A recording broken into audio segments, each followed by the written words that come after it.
This is a prototype of one of the Russian spacesuits that Showing off a vast collection of space memorabilia at his museum near the Kennedy Space Center. Former NASA engineer Charlie Mars worked on every U.S. manned space program during the height of the space race with Russia. most of us were angry. We were angry that they had beat us. We were determined then to try and overcome that and get way ahead of them. But since the U.S. space shuttle was retired in 2011, NASA now depends on Russia for rides into orbit.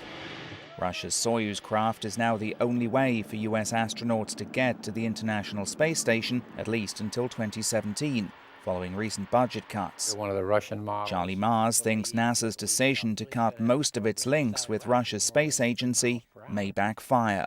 All of a sudden Russia says, sorry, our borders are closed.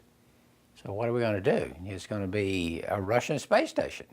They're the only ones right now that can really put men up there and bring them back. But despite severing ties with Russia in most areas of cooperation, NASA says it is making an exception for the International Space Station.